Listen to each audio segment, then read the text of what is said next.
there are certain things that I just need to keep private for my own mental well-being, as well as the people involved, because I think sometimes people forget that, you know, I need to respect my parents too, and it's very important that I respect my parents. It's very important that, you know, I don't do something or say something that will reflect on them, and where people will go up to them one day and be like, oh, do you know what your daughter did, or do you know what your daughter wrote in this blog, or do you know what your daughter wore in this picture, or, you know, for me, I would hate that. And the same applies for my husband. Like, I wouldn't want to do or say something that will, you know, reflect on him, and that would kind of make him look bad, or his family look bad, or whatever. I'm not saying everyone has to live by this, but those are the things that are important to me, and those are the values and the morals that I have. And I think that's why maybe that's why a lot of people feel like they can relate to me, because it's not just one age group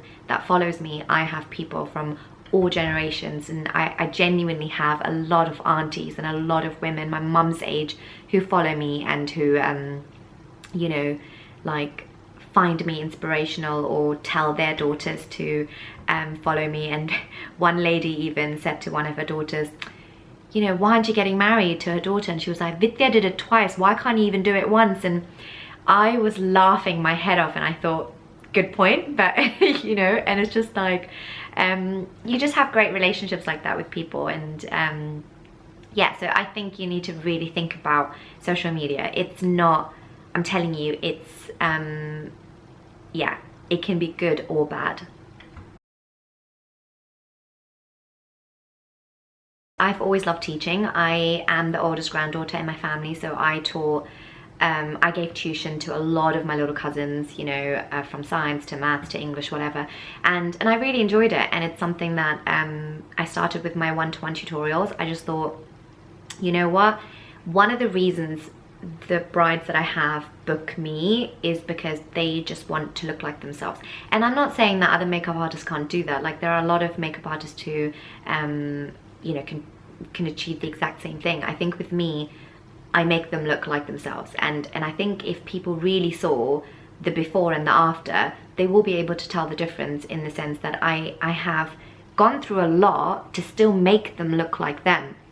And trust me, it's a lot more challenging than doing the uppified, caked look. It's a lot harder to make them look themselves, but just like, you know, making their skin still look very flawless, or their eyes pop out, or, you know, like their features to look really nice. And one thing I really appreciate, a lot of my brides, you know, future husbands, sometimes come to the trial, or even after the wedding, I get to meet them at their wedding reception, or, you know, like some point. And when I do, they always give me a handshake, and they always say to me, you know what, thank you so much for making her look like her, because when she walked down the aisle, I still recognized her.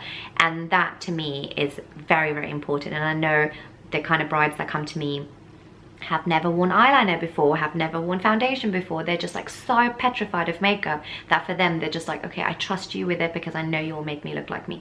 And I think that's my forte. And, you know, there are makeup artists who do other things to their clients' needs. So the brides that book them, you know, I would never look at another makeup artist and be like, oh, like, don't like their work. No, I can't say that, because they're still talented and skilled, and the clients that book them like their work. So that's great. And those clients might not like my work. And there's a lot of you guys that watch my YouTube videos and whatever, and probably think, she could be better, or this or whatever. And that's absolutely fine. I think nobody's perfect, and I don't think I'm the world's best makeup artist or anything. Like, you know, I look at other makeup artists and I'm just like, oh my god, like, how do they do this? And I wish I could be like that. So, you know, it's just like, it's things like that. So yeah, so I think with the teaching, it was just that some of these girls just had no idea how to do their own makeup, and they kind of wanted to learn how to do their own makeup just to go to work, or school run, or, you know, whatever it is, with just the minimal products that they have. Because it can be scary, you know, you watch Instagram videos and you're like, oh my god, I need to do all these steps, and do I really need to have this particular product? And, you know, so I think they came to me with their own products. You know, it could be drugstore products, it could be high-end products, whatever it is. And then we kind of worked with what they had and still made them look absolutely amazing. And that's where it all started. So I think the one-to-one tutorials became more and more popular, to the point where they would just sell out, and I would have a whole month full, and I couldn't squeeze anybody in. And I thought, you know what, why don't I do these masterclasses? Like, I follow a lot of LA-based makeup artists, and Mario, who's Kim Kardashian's makeup artist, I mean, he's not based there anymore, but like, he you know, did these masterclasses around the world, and just to teach his skill. And I thought, you know what, I love sharing and I love teaching. Why not? Like, why not give it a shot and just see how, you know, people react to it, and if people like it. And it worked. Like, I did one, and all of them I pretty much plan myself anyway, and do myself and organize myself, and which takes me months, I'm not kidding you, and the amount of hair I lose doing these things. And but I do enjoy it. I really enjoy the whole planning and whatever and stuff. But I just did one in London, my first one, 2 years ago now, and it went really well. We had a lot of feedback, a lot of negative feedback too, but we had the negative feedback obviously helped to improve my next class. Like, I was able to figure out what I needed to do to make the students happy, because, you know, these people are paying money, and you kind of want to make sure that they all go home, you know, having learned something. And the problem that I have with bridal courses, if I was going to do them, is, you know, having attended a few myself after London College of Fashion, majority of the time I'd be so disappointed, because there are a lot of things that I know, then a lot of things that I felt like wasn't taught very well or whatever. And I think it's very easy to complain or criticize when it's a course, because you're spending a lot more money and effort and time, that it's so much easier to say, no, didn't like this and didn't like that, and this person wasn't nice, or that person, whatever. And I think with masterclass, because it's just a one-day demonstration, you know, for the money that the person's paying, they will be taking home a lot of information. And, you know, so the kind of feedback that we've been getting from these masterclasses, I felt like, you know what, I'd rather somebody come to me and say, you know what, it was amazing and I learned so much, than somebody going back and then saying, it wasn't really worth the money. And I think, yeah, so, you know, that's how it started with the masterclasses. And I never thought, if you had asked me 4 or 5 years ago, oh, are you going to be going around the world teaching, I would have been like, I don't think I'll ever be able to do that, because I always thought I wasn't good enough for that. But you know, I feel like, hey, a demonstration is okay. Like, you know, you can just show people how you get a bride ready, and it's not the end of the world, right? Like, you know, whereas a bridal course, I feel like, I'm not there yet. Like, I'm not skilled enough, I feel like, to do an entire course, and there are still so many things that I feel like I'm still learning and stuff like that. So personally, I won't, but there are, you know, people out there who do courses who are amazing at it, and they're so good at teaching, and they're so, you know, talented, and their hairstyles and you know, that's the thing. It's like, people need to figure out what they're good at, and if you think you're good at teaching, then that's definitely a route to take. It's you know, it's sort of like you're kind of promoting yourself in the field of work that you're in, because I think teaching, you know, having an academy is sort of the next step as a makeup artist, if you want to be and stuff. But then it's not for everyone, because like I said, if you're very good at doing the makeup, but yet you're not very good at teaching or explaining things, then it's obviously not for you. So don't do something because everyone else is doing, because I feel it's very wrong to charge people money for something that you're not able to deliver, if that makes sense. So don't ever overpromise and underdeliver. That's like no go. So yeah, so I enjoy the teaching, and I want to continue doing it. I know I've said I'm considering the bridal courses and whatever, but I'm still not there yet. So maybe in 2 years, maybe longer, I don't know. But for now, I'm just gonna cover every single country and do these masterclasses. As you guys all know, I am moving to Malaysia. Just to quickly touch base on that, I think, yes, I was supposed to move to LA because my husband was based in LA at the time, and, well, California. And I think when we were first dating, I kind of said, there's no way I'm leaving London, so you either come move to London or it's not going to happen between us. But then he was so sweet. He was going to give up everything to come to London, and I felt really unfair. I just thought, you know what, with my career I can go anywhere, whereas with him, you know, I just thought, no, like, I'm pretty good, and then, you know, I'll get it for the rest of my life, like, oh, because of Vithya. So I just thought, no, it's okay. I'll just go to California, and I was really excited about it. And come on, LA, like, why not? But it didn't really work out because that country had a new president, and, you know, the rest is history. But yeah, so then I think, you know, had to be London or Malaysia, where he's from. And again, it was really, really difficult with Brexit and so many other things that were happening in London. Since I have a German passport, I'm a German. It was just like, yeah, it was just really, really difficult. So I'm really, really sorry for all the people in London that kept messaging me and saying, why? This is why. Yes, I'm moving to Malaysia, and I'm really excited about it. I'm going to be closer to India as well, and I love traveling to Chennai, and I always have amazing opportunities in Chennai. So I kind of have huge plans, and I know this move is going to be, you know, a lot more growing for my career. So I'm going to continue doing bridal, not as much as I do now, because I think I got into bridal, you know, I became self-employed 5 years ago now. Yeah, 5 years ago, and have been doing this full time. But then once I started venturing out into different things, it was really, really hard. I couldn't do certain things, like, you know, I was supposed to act in Bala Raja's film, and, you know, my parents were really cool about it, and they actually said yes and let me, but it just conflicted with my schedule because my brides booked me a year in advance, so I just couldn't, and I was so gutted. And, you know, there have been other movie opportunities where I could just come and not act, but like be part of the set and do makeup for these actresses or actors. But again, you know how it is with movies, like they shoot for months on end, and I just didn't have that kind of schedule because of my brides and my bridal booking. So so I think this fresh start it's going to give me that little bit of a break where I can kind of just like shuffle everything and just be like, right, what do I want to do and what's my priority? And I was initially going to stop doing bridal, but then I think so many people seemed really upset, and they felt like, you know, they really wanted me to be part of their big day. And I thought, yeah, you know, this is how I became successful, because of you guys and because of you guys booking me and recommending me. And I thought I just didn't really want to let you guys down, so I thought, let me do a few, you know, to keep some people happy at least. I can't keep everyone happy.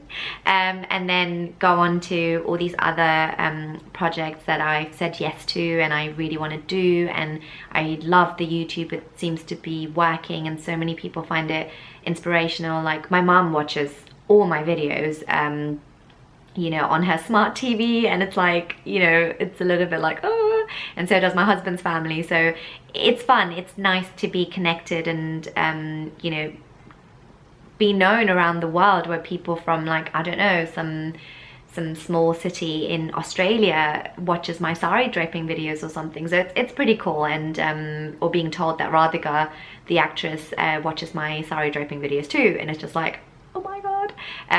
So no, it's amazing. So I'm definitely going to continue with the YouTube as well and do a lot more beauty blogging and whatever for you guys. And yeah, so watch out. I've got some great exciting things that I want to share with you guys as well. So yeah, it's not going to be the end, guys, not for me. I shared this journey and I told you about how it has been, and you know, hopefully it has been informative, and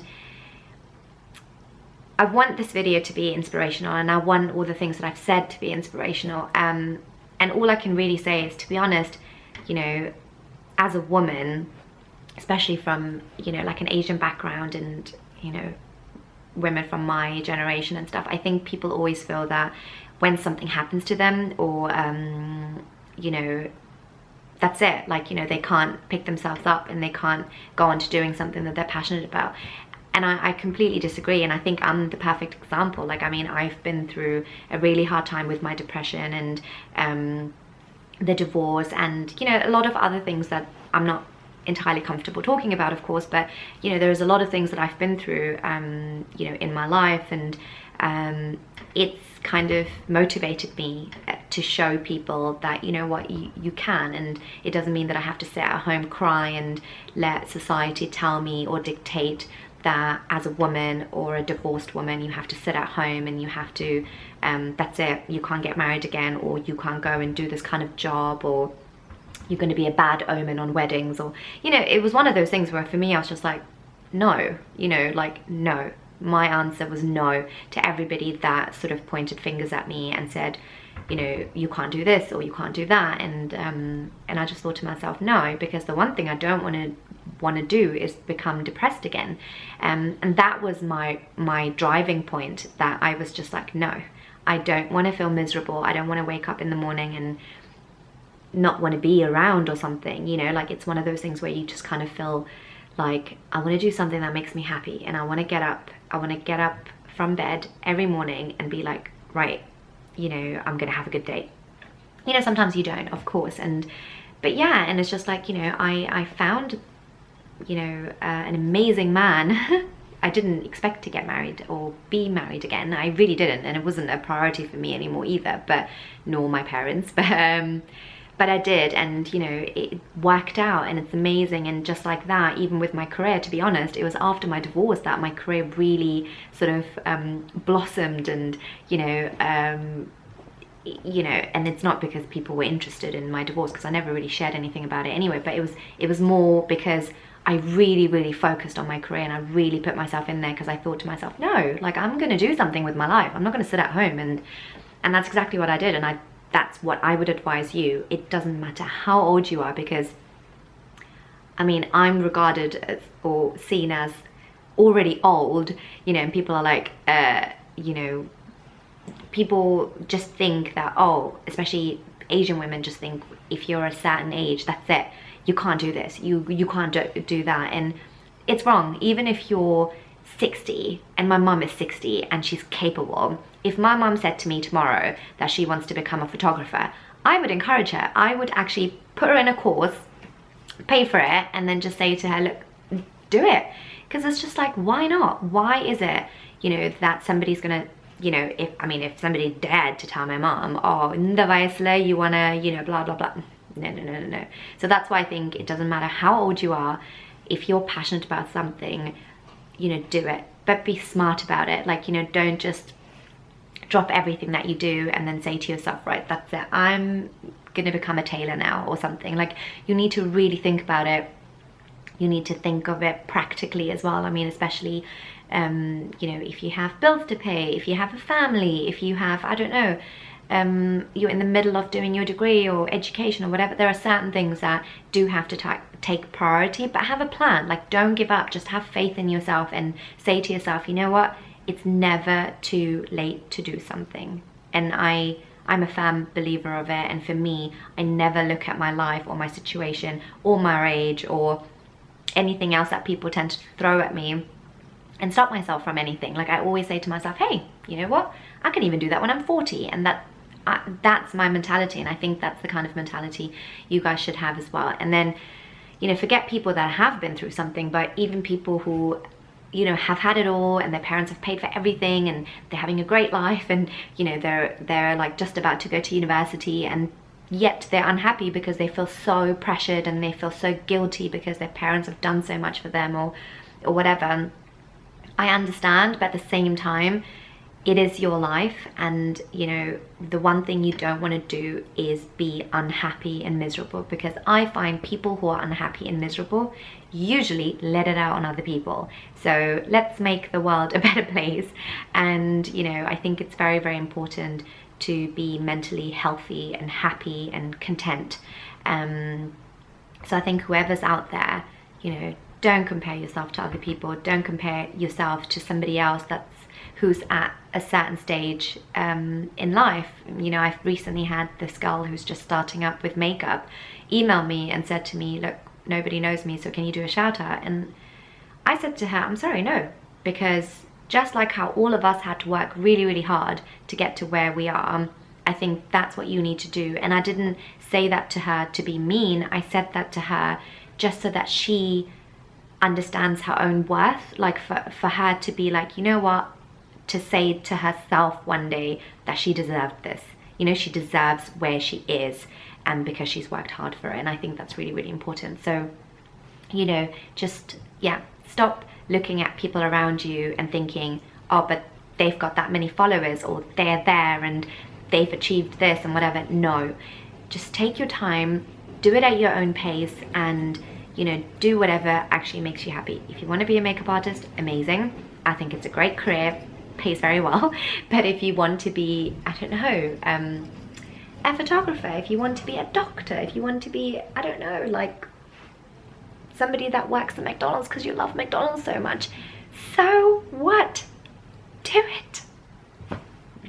So I really hope, guys, that this video was inspirational, and, you know, as a woman, let's all celebrate today, and let's be proud of all the women, you know, from voting rights to everything, you know, they had to go through for us to be able to do the things that we want to do and be where we are. And you know, the first person to thank is obviously our mothers, but I would say, yeah, you know, just like, let's celebrate, let's go and, you know, pat somebody on the back and tell them how proud you are of them, and yeah, encourage each other and support each other and love each other. And, you know, if us women can't stick together, then who's going to do it for us? So if you like this video, please give it a thumbs up, and, you know, leave feedback, share, subscribe, so that you can see future videos, and I promise they won't be this long. And yeah, so happy International Women's Day, guys, ladies.